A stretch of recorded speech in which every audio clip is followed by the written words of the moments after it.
The first question is about the decision by France to recall its ambassador to Italy. The relations between Italy and France have hit a new low.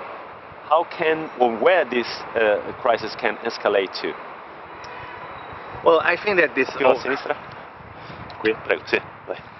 I think this clear overreaction of President Macron shows a misconfidence that he has on the internal politics in France.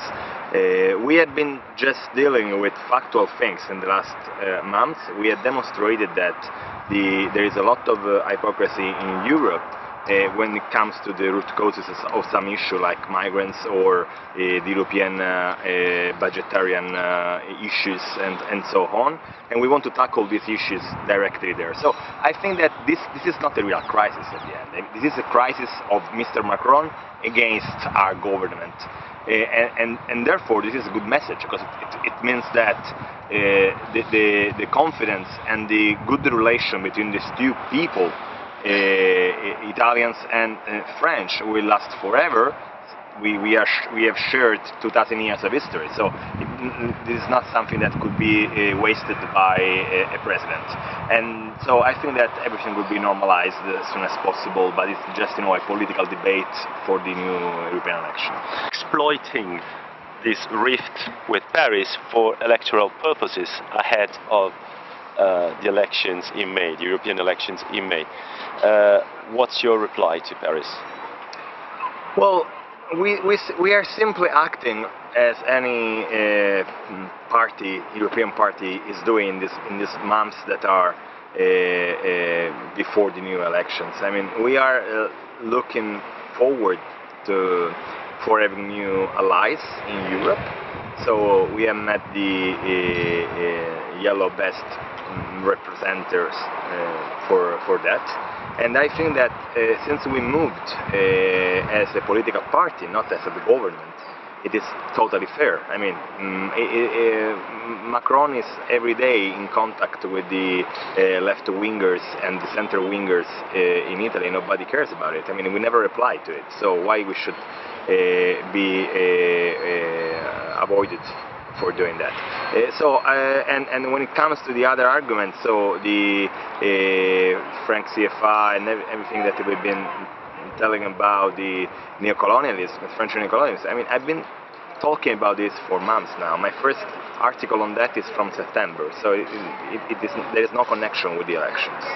Last question is about the Yellow Vest movement. What kind of similarities do you find between the Yellow Vest, the French Yellow Vest movement, and the Italian movement that supports the Yellow Vest?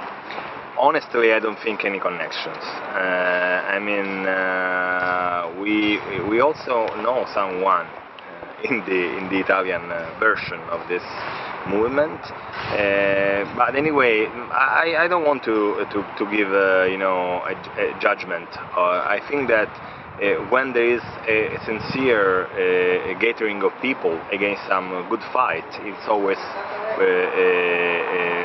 it's always a good reason. Well, yeah, it's always and between the Five-Star Movement and the Yellow Vest movement, the French Yellow Vest movement, do you think there's some similarities, or? Yeah, I think that well, the point is to understand if they are coordinated enough to be a political movement also. But according to the electoral program that they have published, or at least the request that they've published, we have plenty of things in common. So I think that not with the totality, but with a part of that, we can work together in the European Union. Last consideration, do you think that the discontent of people here in Italy has somehow been channeled through the Five-Star Movement, whilst in France this has not happened yet?